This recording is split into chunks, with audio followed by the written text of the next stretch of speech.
আজকে তোমাদের সঙ্গে শেয়ার করব আটার এগ রোলের রেসিপি। এটা একদমই হোমমেড রেসিপি আর অনেকটাই হেলদি। কম উপকরণ এবং কম তেল দিয়ে বানানো এই রেসিপিটা অবশ্যই তোমরা প্রথম থেকে শেষ অবধি দেখতে থাকো। হেলদি এই রেসিপিটা বানানোর জন্য আমি এখানে 200 গ্রাম মতন আটা নিয়েছি। তোমরা চাইলে ময়দা নিতেই পারো। যেহেতু আমি এটা হেলদিভাবে তৈরি করছি তাই জন্য আমি এখানে আটা ব্যবহার করেছি। তার সঙ্গে দিয়ে দেবো স্বাদ অনুযায়ী নুন, আর নিয়েছি 2 টেবিল চামচ মতন সাদা তেল বা রিফাইন অয়েল। এরপরে ভালোভাবে ময়দার সঙ্গে এই দুটো উপকরণকে ভালোভাবে মেখে নিতে হবে।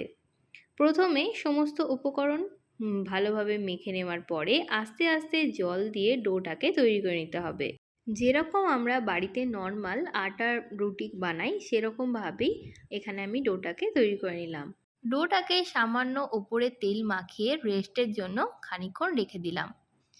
বেশ খানিকক্ষণ রেস্টের পরে এরকম ভালোভাবে ডলে নিতে হবে।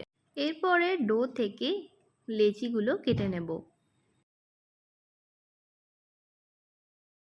200 গ্রাম আটা থেকে আমার এখানে মোট 6টা লেচি বেরিয়েছে, তার মানে 6টা এগরোল আমরা করতে পারবো।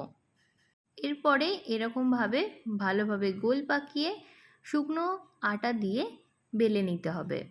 তোমরা চাইলে তেল দিয়েও বেলতে পারো, আমি এখানে আমার সুবিধার্থে আমি এখানে আটা দিয়ে বেলে নিচ্ছি।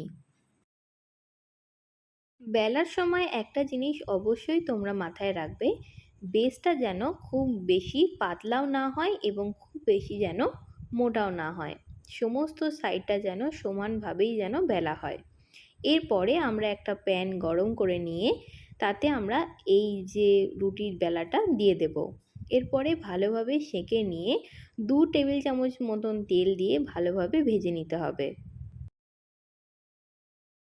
গ্যাসের ফ্লেমটাকে আস্তে ধীরে করে ভালোভাবে সেঁকে নিতে হবে বা ভেজে নিতে হবে এগ রোলের বেসটাকে। আমার সবগুলো এরকমভাবেই আমি করে নিয়েছি। এরপরে আমরা ডিমের যে মিশ্রণটা আছে সেটা তৈরি করে নেব।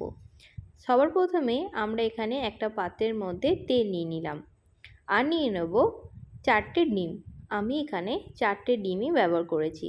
যেহেতু একটু হেলদিভাবে তৈরি করছি ঘরোয়া পদ্ধতিতে, তাই জন্য কম ডিমই ব্যবহার করেছি এখানে। তারপরে দিয়ে দেব স্বাদ অনুযায়ী নুন, আর দিয়ে দেবো সামান্য গোলমরিচের গুঁড়ো আর কাশ্মীরি লঙ্কার গুঁড়ো। এটা কিন্তু একদমই অপশনাল, তোমরা চাইলে দিতেও পারো এবং নাও দিতে পারো।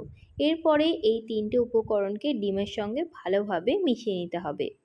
এরপরে একটি পাত্রতে তেল গরম করে যে ডিমের মিশ্রণটা আছে সেটা দিয়ে এগরোলের বেসটাকে দিয়ে ভালোভাবে ভেজে নিতে হবে। আমি এখানে প্রথমটা ভেজে নিয়েছি। দেখো তোমরা যে প্রসেসে সামান্য তেল দেবে তারপরে এগ রোলটা দিয়ে দেবে। কাঁচা অবস্থায় আমরা ওপরে যে বেসটা আছে সেটা দিয়ে ভালোভাবে দু সাইডটাকে ভেজে নিলে রেডি হয়ে যাবে একদম এগ রোলের যে বেসটা। এরপরে খানিকক্ষণ ঢাকা দিয়ে রেখে দিতে হবে। আর একটি পাত্রেতে আমি নিয়েছি কাঁচা লঙ্কা আর শসা কোচানো, আর নিয়েছি টমেটো আর মেয়োনিজ, তার সঙ্গে পেঁয়াজ, আর এখানে লেবু আছে। তোমরা যদি আরও ভেজিটেবল অ্যাড করতে পারো তাহলে তো খুবই ভালো। আমার কাছে যেটা ছিল সেটাই আমি ব্যবহার করেছি। তার সঙ্গে ব্যবহার করেছি চাট মশলা আর স্বাদ অনুযায়ী নুন। এরপরে এগরোলটাকে তৈরি করে নেব। সবার প্রথমে এগরোলটা নিয়ে নিলাম। টমেটো সস আর মেয়োনিজটাকে ভালোভাবে মিশিয়ে নেব। মেয়োনিজটা একেবারেই অপশনাল, তোমরা চাইলে নাও দিতে পারো।